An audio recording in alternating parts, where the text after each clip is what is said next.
पुराना है। आप जितने मशाइख और जितने औलिया कराम बुजुर्गान दीन गुजरे हैं, इनकी सीरत का मुताला कर लें, आपको शायद ही कोई ऐसा मिले जिससे बेअत ना की हो। हर कोई किसी न किसी वली से, किसी न किसी बुजुर्ग से बेअत होता है, और बेअत होना ये एक अच्छी अलामत है। फिर मेरे आका आला हज़रत इमाम अहले सुन्नत एक कॉन्सेप्ट को क्लियर कर रहे हैं, और वो ये है कि सूरह ज़ुमर की आयत नंबर 36 में इरशाद होता है, अलैसल्लाहु बिकाफिन अब्दहू, क्या अल्लाह अपने बंदे को काफी नहीं। ये आला हज़रत ने इस आयत करीमा को नकल किया, जरा सुनते जाइए। मज़ीद आला हज़रत लिखते हैं फतवा रज़िया शरीफ में, मगर कुरान मजीद के छठे पारे की सूरह माइदा की आयत नंबर 35 में इरशाद होता है, या अय्युहल्लज़ीना आमनुत्तकुल्लाह वब्तगू इलैहिल वसीला। तर्जुमा कंजुल ईमान, ईमान वालो अल्लाह से डरो और इसकी तरफ वसीला ढूंढो। यानी एक तरफ यह इरशाद हुआ कि अल्लाह बंदे को काफी नहीं, सूरह ज़ुमर में आयत नंबर 36, सूरह माइदा की आयत नंबर 35 में इरशाद हुआ कि ईमान वालो अल्लाह से डरो और इसकी तरफ वसीला ढूंढो। मेरे आका आला हज़रत इमाम अहले सुन्नत फतवा रज़िया शरीफ में फरमाते हैं, अल्लाह की तरफ वसीला प्यारे आका सल्लल्लाहु ताला अलैहि वसल्लम है, और रसूल अकरम नूर मुजस्सम शाह बनी आदम सल्लल्लाहु ताला अलैहि वसल्लम की तरफ वसीला मशाइख किराम है। सिलसिला ब सिलसिला जिस तरह अल्लाह अज़्ज़ व जल्ला तक बेवसीला रसाई मुहाल कतई है, यूं ही रसूल पाक सल्लल्लाहु ताला अलैहि वसल्लम ने रसाई बेवसीला दुश्वार है। यह आला हज़रत इमाम अहले सुन्नत ने वाज़ेह लफ्ज़ों में फरमा दिया कि अल्लाह ताला तक वसीला प्यारे आका सल्लल्लाहु अलैहि वसल्लम की ज़ाते मुबारक और प्यारे आका सल्लल्लाहु अलैहि वसल्लम की ज़ाते मुबारक तक पहुंचने के लिए जो वसीला है, ये मशाइख किबार या उलमाए किराम होते हैं, जो हमारे उलमाए अहले सुन्नत औलिया किराम है। मेरे आका आला हज़रत लिखते हैं कि हदीस से साबित है कि रसूल अकरम सल्लल्लाहु अलैहि वसल्लम साहिब शफाअत हैं। अल्लाह अज़्ज़ व जल्ला के हुजूर वो शफी होंगे और उनके हुजूर यानी सरकार सल्लल्लाहु अलैहि वसल्लम के हुजूर उलमा औलिया अपने मुतवस्सिलों की शफाअत करेंगे, जो इनसे वाबस्ता हैं उनकी शफाअत करेंगे। आला हज़रत फिर फरमाते हैं कि मशाइख किराम दुनिया और दीन और नज़ा और कब्र और हशर सब हालतों में अपने मुरीदीन की इमदाद फरमाते हैं।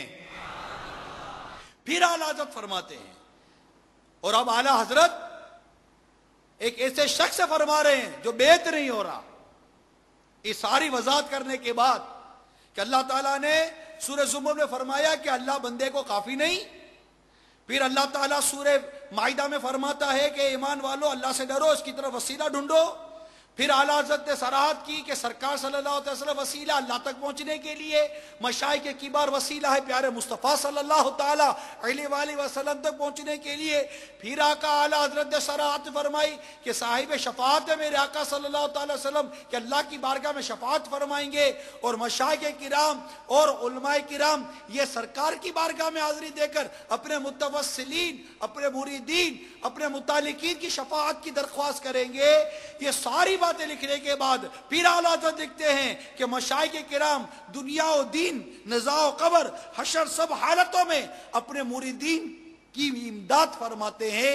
ये सब सराहत करने के बाद अब आला हज़रत क्या फरमा रहे हैं, दिल के कानों से सुनो कि मेरे आका आला हज़रत ने फरमाया, इस मोहताज बेदस्त पा से बढ़कर अहमक अपनी आफियत का दुश्मन कौन, जो अपनी सख्तियों के वक्त अपने मददगार ना बनाए।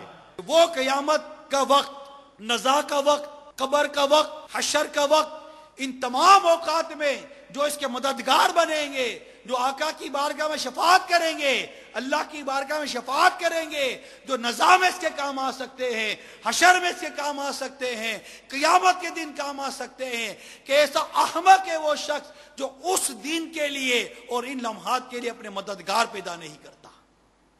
अरे अगर एक शख्स किसी मुल्क में जाना चाहता है और पहली मर्तबा उसकी उस मुल्क के अंदर लैंडिंग है, वो कोशिश करता है कि कोई एयरपोर्ट पे जान पहचान वाला मिल जाए, कोशिश करता है, यहां से जाता है तो कोशिश करता है कोई हमारे मुल्क के कोई कराची एयरपोर्ट पे कोई जान पहचान वाला मिल जाए तो जरा मेरा सामान आसानी से निकल जाएगा, फ्लाइट पे कोई जान पहचान वाला मिल जाए तो थोड़ी सीट मिल जाएगी, अगर इमिग्रेशन पर कोई जान पहचान वाला होगा जल्दी स्टैम्प लग जाएगी, अगर बोर्डिंग कार्ड पर जान पहचान वाला होगा तो एक अच्छी सीट और मतलब विंडो या मतलब इस तरह की कोई अच्छी सीट मिल जाएगी, वहां उतरूंगा, अगर पायलट या इसका अमला जान पहचान वाला होगा सारा सफर आरामदेह गुजरेगा, वहां उतरा, वहां उतरते को जान पहचान वाला मिल गया, और अगर ऐसा मिल गया कि उंगली पकड़कर स्टेम लगा कर बाहर निकाल दे, कौन नहीं चाहता है? सच बताइए, हर शख्स चाहता है। अरे दुनिया के लिए इन तमाम मंजिलों में अपने मददगार पैदा करने को तो सब चाहे, लेकिन कब्र में मददगार पैदा करने को कोई ना चाहे, नज़ा के वक्त मददगार पैदा करने को कोई ना चाहे,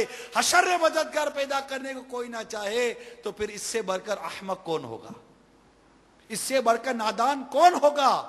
कि हदीस पाक में है, वो मेरे आका आला हज़रत रहमतुल्लाह ताला अलैह हदीस पाक को फतावा रज़िया शरीफ में नकल करते हैं कि अल्लाह के बाकसरत नेक बंदों से रिश्ता व अलाका वो मोहब्बत पैदा करो कि क़यामत में हर मुसलमान कामिल को शफाअत दी जाएगी।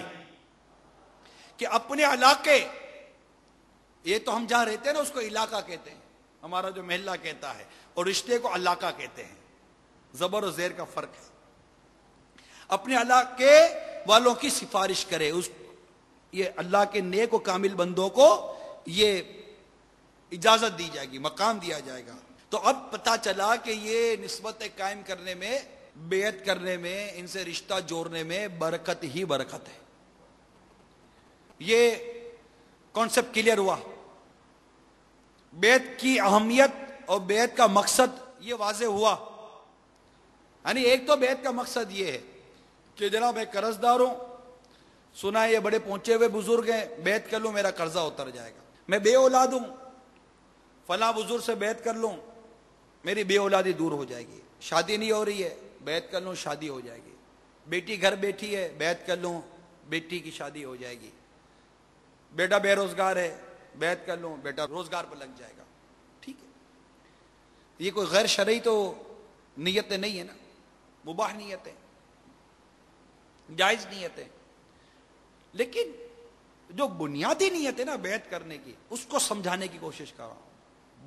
बुनियादी नीयत बैत करने की यह है कि मैं एक वली कामिल के हाथ पर हाथ देकर, हाथ में हाथ देना यह मुहावरा है, यानी एक वली कामिल से बैत इसलिए कर रहा हूं कि इसके सदके मुझे इबादत और नेकी की तौफीक नसीब हो, मरते वक्त ईमान की सलामती नसीब हो, कब्र में आका की पहचान नसीब हो, और क़यामत के दिन नेक लोगों के सदके में आका की शफाअत नसीब हो, और बिला हिसाब जन्नत में दाखिला नसीब हो जाए।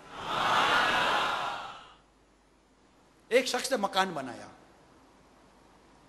मकान में उसने खिड़की बनाई, रोशनदान, विंडो। किसी ने पूछा क्यों बनाई भाई? कहने लगा रोशनी आएगी, हवा आएगी। भाई क्यों बनाते आदमी खिड़की विंडो? रोशनी आएगी, हवा आएगी, इसलिए बनाई। अब जिससे सवाल किया वो नियतों को जानता था कि नियतें क्या शे हैं। उसने कहा क्या ही बेहतर होता कि तुम ये नियत करते कि रोशनदान से अजान की आवाज आएगी। हवा रोशनी तो वैसे ही आनी थी। अगर ये नियत करके रोशनदान बनाते कि इससे अजान की आवाज आएगी, मैं अजान सुनूंगा, अजान का जवाब दूंगा, तो तुम्हें इस खिड़की बनाने का किस कदर सवाब नसीब होता। तो जो फवाइद दीगर हैं कारोबार के, औलाद के, बेरोजगारी के, अपनी जगह पर सही, ये भी मिलते हैं, बीमारियां भी दूर होती हैं, परेशानियां भी दूर होती हैं। लेकिन अगर बंदा सिर्फ इसी पर नजर रखता है और बिल फर्ज ना दूर हो तो बदगुमान हो जाता है। ये क्या हुआ यार, मैंने तो बेअत की थी, ये भी नहीं हुआ, मैंने तो बेअत की थी, वो भी नहीं हुआ, मुझे तो कहा बड़े पहुंचे हुए बुजुर्ग हैं, मैं तो कहीं भी नहीं पहुंचा। और भाई तो पहुंचने की बारी आई कब है? पहुंचने की बारी तो उस वक्त आएगी जब नज़ा का वक्त आएगा, उस वक्त पता चलेगा कि जिसके हाथ पर बेअत की है वो कैसा कामिल है। तो ये एक बेअत का तस्वुर समझाने की कोशिश कर रहा हूं। और फिर अगर ताल्लुक गौसे पाक से हो जाए, आए है क्या बात है मेरे गौसे पाक की, कि मेरे गौसे पाक रज़ी अल्लाह ताला अन्हु फरमाते हैं, मेरा हाथ मेरे मुरीद पर ऐसा है जैसे जमीन पर आसमान। खुदा के फजल से हम पर है साया गौसे आजम का, हमें दोनों जहां में है सहारा गौसे आजम। खुदा के फजल से हम पर है साया गौसे आज़म का, हमें